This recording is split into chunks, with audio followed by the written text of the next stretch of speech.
Hello, StarCraft fans! This is Falcon Paladin coming to you with yet another daily Legacy of the Void upload. This is a game between Vortix and Nerchio on Prion Terraces. In the top side of the map, we have the blue Zerg player, it is Vortix. And in the bottom side of the map, we have the red Zerg player, it is Nerchio, who's been playing very well recently. I expect him to do pretty well in this game, but Vortix is no slouch himself. Alright, so a ZVZ, this is for those of you who play Zerg on a ladder. I assume you'll be coming up against another Zerg sometime soon, and it's always handy to see what the pros are doing in mirror matches. I try to do one every single week, and I'm not too great at that, but hopefully it is frequent enough so that you can tell what the meta is and get some ideas and some inspiration. And those of you who don't like mirror matches, there are plenty of other casts to choose from. Alright, so hatch first from both of these players, pretty much mirror matching it up right now in that production tab. Hatch, hatch, worker, worker. No, 2 drones and 1 worker. Okay, something is different here. Looks like an extractor coming out for Vortix and a pool first for Nerchio. Okay, that's our difference right there. Nerchio's getting some lings out a little bit more quickly. Vortix wants to get speed on those lings more quickly. It shouldn't make a huge difference, honestly. In the early game, I'd be surprised if anybody actually dies to ling baneling in the early times here, although even just a straight ling. I don't think I've seen just a straight ling push ever kill a Zerg player in a pro game, at least not in a long time. So that'd be very surprising indeed. So that spawning pool is on the way. I like the placement here. It makes the lings difficult for lings to sweep in this area. Put a queen right here, maybe block it up, and then cause some problems for opponent Zerglings that are trying to kill your stuff. Already harvesting from that extractor. That pool's very, very close to finishing, as well as the expansions. Again, at this base, the gold was switched over to the natural, so everybody has this here. It used to be at the 3rd, but people thought that was Zerg-centric and unfair for other races, and so they did move it back here, change this to a blue. Everybody seems to be pretty happy. There's also gold here, and there's also gold here. There are a lot of gold bases on Prion Terraces. And we do see situations where players go for that quick 3rd at the gold, especially Zergs, and cause a lot of problems for their opponent.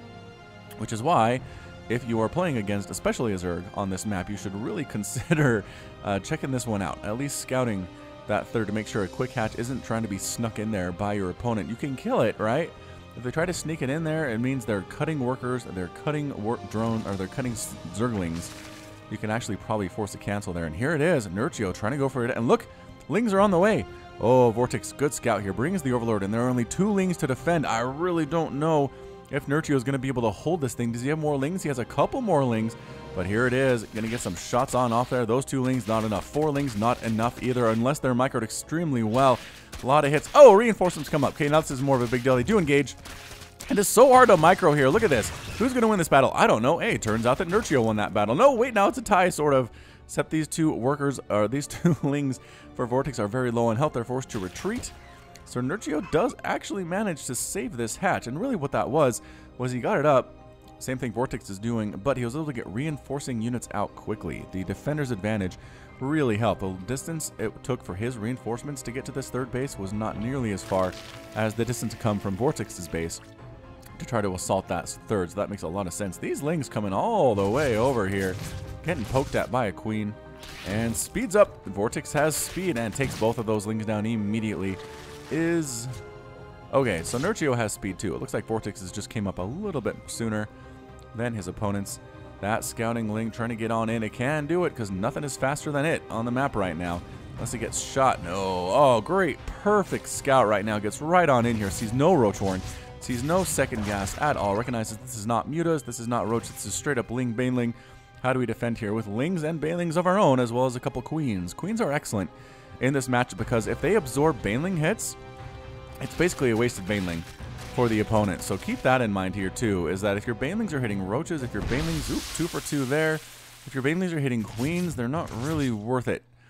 So try to focus down workers, try to focus down Zerglings. If you do end up having to hit something that is not light, don't stress too much about it, but man, you should really, really go for those things that are not huge.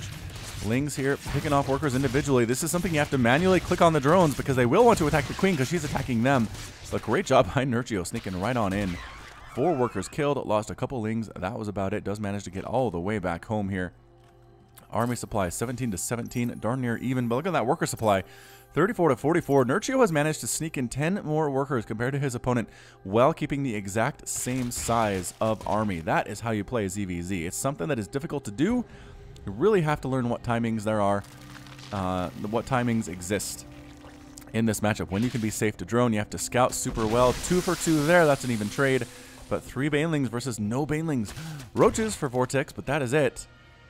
How are we going to do this thing? More and more roaches coming out. The more roaches there are, the less effective these banelings are going to be, especially if they're slow. They can just be picked off from range. This single Zergling is sacrificing itself for the good of the swarm. Can it get the baneling? It gets the baneling. Sacrifices itself there for 1 baneling. That is an excellent cost-efficient maneuver. Tried to poke in a little bit there. Was Nerchio, decided not to. Really doing a great job. Neither player has taken a major baneling hit at all in this game, which is just amazing. Here come the roaches, and Roach versus a Roach now. Here it is. And who has the higher Roach count at the moment? 15 to 13 in favor of Vortix. Nicely done, but there are Queens with Transfuse. And nice concave. Switching around here for Nerchio. Lings on top, although Lings on top of the Queens is never good for them. They really want to be attacking and defending as well. More reinforcements from Nerchio moving in at this point. And who's going to win this thing? I think Nerchio has it. No, the Lings are really turning the tide right now. Again, they're not really being focused down by the enemy Roaches, which means that Vortix's Roaches do a lot more work and could stay alive a lot longer here, too. These drones forced to pull off the line at the same time. Can Nerchio save this space? It looks like he can. More and more Roaches streaming on that now. It looks like Vortix, most of his Lings are gone. He's outnumbered on that Roach count. What is it? 12 to 4. Yeah, definitely outnumbered. A lot of Lings running around there, too. So 3 workers died, but it is still 67 to 59. Whoa, Vortix swung ahead. Vortex. Holy shamoly. He got a 10 worker count lead on his opponent after being down 10. That means he made 20. 20 somewhere along the lines there. That's just an incredible comeback indeed. More Roaches coming out. Glial Reconstitution coming for Nerchio at the same time. Ling's just patrolling around, looking for stuff to kill, looking for things that are going to ruin his day. These Queens really want to kill this Overlord. I'm not sure if they're going to get it before it gets onto the high ground. Can it live? Oh, it stopped moving. Oh, Overlord. Oh, Overlord. What a sad day for you. More Overlords here getting taken down. Queens trying to march around and kill these things. That is a problem. I've never seen these Queens be so brave and marching and trying to take out scouting Overlords, but so far so good. Vortix 120, Nerchio 123, Roach count 21 to 20. Darn even on that front, and here we go. Lings wrapping around from that bottom side there, really avoiding the banelings though. Banelings are crashing onto the Roaches. Again, they will assist. They will not kill the Roaches most of the time, but if they can actually make your enemy Roaches weaker, allowing your Roaches to clean them up, that is definitely worth it. Holding this ramp is Nerchio like a pro. A big swell of Roaches come down from the ramp on the 3rd base too. Getting some shots off there. Banelings exploding everywhere. And once again, Nerchio has rebuffed Vortix's attempt at being aggressive. Forced to flee home with Speedlings chomping at his butt. The Roach actually is going to die here. No, he lives. What is that? Roach, live? No, Roach gets killed. Ah, what a bummer. Overlords coming in here too to scout things on out. Roach versus Roach. Overlords kind of obscuring the battlefield. A swing of Lings gonna get in here. Oh, what a play. What an amazing counterattack there from Vortix, getting right into this 3rd base, forcing a full evacuation of Nerchio of those workers, Ravagers, and Roaches. Now Nerchio with the Ravager throwing out some Corrosive Bile would be pretty good. Yes, actually does get a hit maybe, or 2. The Lings get inside the main base. How did this happen? No, Nerchio, no, you're going to lose this. Queen, are these Lings upgraded at all? I do not know, but they're doing pretty well for themselves. The Queen dies. 10 drones killed by this little Ling counterattack. It is now 34 to 45 Harvesters. Nerchio is actually up. Where the heck? Did I miss Vortix losing a lot of workers there? Somewhere, I must have. Anyway, this explains Vortix's desperation to get in here and kill some stuff. Again, forced to retreat. At this point, more and more banelings popping on in. Another attack moving in from Nerchio. Can he win this thing here? It is 33 to 28 Harvesters. Upgrades for these guys. No upgrades on anyone to this point. Nerchio getting +1, but no, right on top of it. Nobody's retreating from this one. They're not quite sure who's going to win. It's very close. Indeed, more and more drones are getting killed. Another run by here with Lings absolutely decimating Nerchio. Great concave setup, reinforcing Roaches coming from everywhere. Corrosive Bile's landing, getting some hits off on these Roaches as well. Who's going to win this thing? Pushing forward is Vortix. He thinks he's got it. These Lings have absolutely destroyed this 3rd base, though. Really focusing down as many workers as they can. 33 to 27 workers at this point. forcing a retreat there again, but the Lings have done their damage. That's so many dead drones from Nerchio. Overlord heading up right on there too, just scouting things out. It does actually see these Lings, so good placement there by Nerchio to see those Lings trying to sneak around again, but they say, oh, we got spotted. We can't use our own secret passageway anymore. Bummer for us. More and more Roaches coming on out. 36 to 33. Harvesters. Nerchio up again. What are Vortix? I don't know. Like, he's transferring workers, which is fine. He's a little bit oversaturated here, I think. He should move another worker to that patch or two. But here we go. Ling Ravager Roach versus Ling Ravager Roach. Actually, Nerchio doesn't have many Lings. Maybe that's what it is. Ling's trying to get a surround here. Can they get the surround? And they do. They pin a lot of these guys in place. Some transfuses going down on Queens. Corrosive Biles landing on top of the pinned down units. But all the Zerglings are dead. Whoa, excuse me there. More and more Roaches coming on out for Nerchio from the bottom of that ramp, from the top of the ramp. Who's going to win this particular battle? Again, +1 attack has finished for Nerchio. He has an advantage, but it's not enough to overcome a severe numerical advantage, as we're seeing here. These drones forced to be pulled off the line to help defend this base. I'm surprised this base is still alive for all the time that has been happening. So many dead drones at this third. Nerchio just replacing them without a care in the world, though. Roach is dying. Reinforcing Roaches coming from the back. It is a sandwich now, but Lings trying to stream on in. Small groups of Lings actually forcing a bit of a regroup from Nerchio here. More small groups of Lings coming at the same time. Corrosive Biles landing. Great dodge there by Nerchio. It looks like Nerchio might be able to hold this. He has his own Lings coming in to defend a lot more than Vortix has. This might be the end of it for the blue Zerg player. Can he hold on? No. No, he cannot. He needs to retreat now. Trying to run away. Trying desperately to live. But it's very difficult to do when you're outnumbered as bad as he is. I cannot believe this base is alive. 32 to 33 workers. So Nerchio is not doing I mean, he's lost a lot of drones. Let's not lie. Lost a lot of drones here. But he's also caused 14,000 resources to be lost by his opponent to his 15. So it's a lot more even than you would expect. I think what's happening here is Nerchio's droning up. Vortix is not.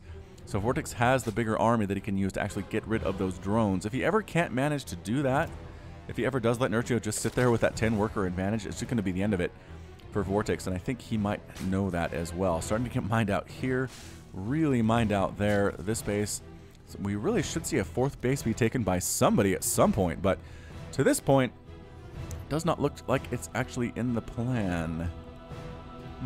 Roaches moving out for the Nerchio. Trying to do a run by. Roaches see it though. They see it very easily. Team Red chasing away Team Blue quite remarkably. No worries at all to this point. Ravagers coming out for Vortix. Army supply 75 to 56 in favor of Vortix. 33 to 38 worker supply in favor of Vortix. So where's his army? A lot of Roaches, a lot of Ravagers. I'm not sure why he is insisting on not getting any upgrades at all. Okay, he has Glial Reconstitution, he has Speed for his Lings, and that is it. I think that's all the upgrade spending we have seen to this point. There was somewhere we could see that, wasn't there? Upgrade spending? I don't know. I'll have to remember what that is later on. It looks like, yeah, tried to take it, canceled it, saw the big army coming. Nerchio did not feel safe taking that fourth base. There comes Vortix trying to do this thing once more. I feel like we've seen this 3 or 4 times already in this game. Lings right on top of everything. No banelings to stop them. At this point, Nerchio again standing on his own, trying. Corrosive Biles landing everywhere, trying to hold against the invading horde. Not really a horde, it's a swarm, but still, again, the +1 attack I feel like is so important for Nerchio right now. Corrosive Biles are landing, but man, that makes the Ravagers hit that much harder. 18 damage per shot on those Roaches. That is so much or on the Ravagers rather. Roaches doing 16. Actually, does that? It does. 18 versus 18. Derp. Anyway, it looks like Nerchio is going to win this battle. These queens came all this way just to die, and that is it. The GG from Vortix. Vortix is defeated, and Nerchio is victorious. Yeah, that's exactly what I was expecting to see there. Again, it was just a situation where Vortix needed to get in there and actually kill Nerchio with his bigger army, and he could never do it. He skipped the +1 attack upgrade. That was a huge problem. He never really droned up behind what he was doing. That was a big problem too. And Nerchio just continued to drone up. Yeah, if he lost some workers, big deal. It just drew him even again with his opponent, and he managed to pull it out just basically by playing defense. I'm not sure how many workers Nerchio killed. Actually, let's take a look. 4. Nerchio killed 4 drones in this game. He lost 40, and he still won. So take heart, Zerg players who are losing a lot of drones. Keep in mind your opponent really has to sacrifice their own drone making to make that happen, at least if you're even in ability. And so just remake them, remake your army. As long as you're not dead, you're not dead. You're still in this thing. You can defend it to the end and win it like Nerchio did. So that is it from me. This has been Falcon Paladin with yet another daily Legacy of the Void upload. Go ahead and hit that like button. Hit the subscribe if you like what you saw and what you heard today. You can also catch me on Twitter and Facebook, both at /Falcon Paladin. And until next time, as always, thank you so much for watching, and you take care of yourself.